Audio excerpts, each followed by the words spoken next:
Reporter impact. Thiruvananthapuram Vellayambalam Elankom gardens road tar ചെയ്ത് ഉടനെ തന്നെ ഇളകിപ്പോയത് റിപ്പോർട്ടർ വാർത്തയാക്കിയിരുന്നു. ഇപ്പോൾ Elankom gardens road, Vellayambalam Elankom gardens road വീണ്ടും ടാർ ചെയ്യുകയാണ്. ഇന്ന് രാവിലെയാണ് ടാറിങ് ആരംഭിച്ചത്. പുതുതായി ടാർ ചെയ്ത റോഡ് തകർന്ന് ദൃശ്യങ്ങൾ സഹിതം റിപ്പോർട്ടർ വാർത്ത നൽകിയിരുന്നു.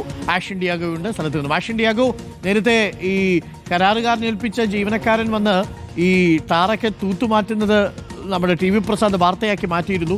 കൗൺസിൽ ആ സ്ഥലത്തെത്തി. കൗൺസിൽ പറഞ്ഞത് അത് റീടാർ ചെയ്യാതെ കരാറുകാരന് പണം തികച്ചും കൊടുക്കില്ല എന്നുള്ളതാണ്. ഇതായിരുന്നു ആദ്യത്തെ ദൃശ്യങ്ങൾ. ടാർ ചെയ്ത് വളരെ കുറഞ്ഞ ദിവസത്തിനുള്ളിൽ തന്നെ അത് ഇളകിപ്പോകുന്നത് ദൃശ്യങ്ങളിലുണ്ടായിരുന്നു. അതിങ്ങനെ തൂത്തുമാറ്റിയിരുന്നു. അത് നമ്മൾ വാർത്തയാക്കിയപ്പോൾ കൗൺസിലർ വന്ന് നമ്മളോട് വിശദീകരിച്ചത് അവിടെ അടുത്തൊരു ജിമ്മൊക്കെ ഉണ്ട്, അതിനകത്ത് കാറ് കൊണ്ടുവരുന്ന ആളുകളാണത് ചെയ്തത് എന്നാണ്. പക്ഷേ ബില്ല് മാറുന്നത് അത് പൂർണ്ണമായും ടാർ ചെയ്തതിന് ശേഷമേ കൊടുക്കുള്ളൂ എന്ന് പറഞ്ഞു. കൗൺസിലർ വാക്ക് പാലിച്ചു അല്ലേ? റിപ്പോർട്ടർ ഇമ്പാക്റ്റായി മാറുകയാണ് അല്ലേ ആഷിൻ?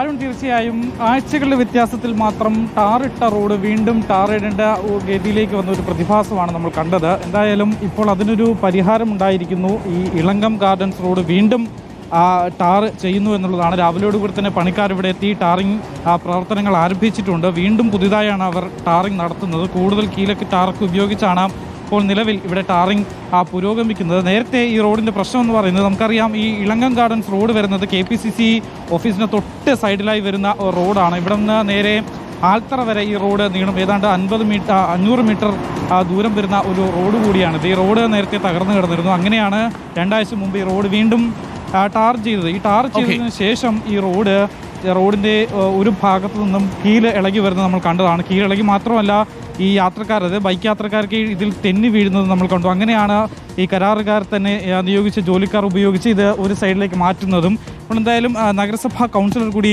നമുക്കൊപ്പം ഉണ്ട് എന്നുള്ളതാണ്. ഇപ്പോൾ വീണ്ടും ടാറിങ് തുടങ്ങിയിരിക്കുകയാണല്ലേ? കുഞ്ഞെ, നമ്മൾ ഇത് ആർക്കും ദ്രോഹം ചെയ്യാൻ വേണ്ടിയിട്ട് ചെയ്ത കാര്യങ്ങളൊന്നും അല്ല. നമ്മളിത് ചെയ്ത വർക്ക് കൃത്യമായി ചെയ്ത വർക്കാണ്. അതിൻ്റെ ബൈലൈനുകൾ നിങ്ങളൊന്ന് പരിശോധിച്ച് നിങ്ങൾ അതും കൂടെ റിപ്പോർട്ട് ചെയ്യണം. ഇത് ഇപ്പോൾ ഇന്ന് രാവിലെ തൊട്ട് പോലീസ് അവിടെ നിന്ന് ബ്ലോക്ക് ചെയ്യുന്നുണ്ട്. ഇവിടെ നമ്മൾ ബാരൽ മൊത്തം ബ്ലോക്ക് ചെയ്തിട്ടുണ്ട്. ഈ ഭാഗത്തും ബ്ലോക്ക് ഉണ്ട്. ഈ ഭാഗത്തൂടെ വെള്ളയമ്പലത്തുനിന്ന് ട്രാഫിക്കിനെ വെട്ടിച്ച് ഹെൽമെറ്റ് വെക്കാതെ വരുന്ന യാത്രക്കാർ ഉൾപ്പെടെ നമ്മൾ ഒരു തറോഫെയറിന് വേണ്ടി വെക്കുന്ന സ്ഥലം. അതുകൊണ്ട് നിങ്ങളിപ്പോൾ ഇവിടെ നിന്നപ്പോൾ തന്നെ എനിക്കൊന്നൊരു 35 വാഹനം ഇതുവഴി വന്നിട്ടുണ്ട്. എവിടെയൊക്കെ പുതിയതായിട്ട് ടാറിട്ട റോഡ് എങ്ങനെയാണ് 2 ആഴ്ച കൊണ്ട് വീണ്ടും നമ്മൾ ഇത് കോർപ്പറേഷൻ്റെ റോഡുകൾക്ക് അത്തരത്തിലൊരു സ്പെസിഫിക്കേഷനേ ഉള്ളൂ. അത് നിങ്ങൾ അതിൻ്റെ ലിസ്റ്റ് എടുത്താൽ അറിയാം. ആ സ്പെസിഫിക്കേഷൻ അനുസരിച്ച് ചെയ്യുമ്പം സ്വാഭാവികമായും നമ്മൾ ഒരു ദിവസമെങ്കിലും അത് സെറ്റ് ആവാൻ സമയം കൊടുത്തില്ലെങ്കിൽ അത് പോകും. അത് ഉറപ്പാണ്. അതുകൊണ്ടാണ് നിങ്ങൾ റീടാർ ചെയ്യുന്നു എന്നുള്ളതാണ് മനസ്സിലാക്കുന്നത്. ഇനി ഇളകി പോവില്ല എന്ന് നമുക്ക് പ്രതീക്ഷിക്കാം. Thank you.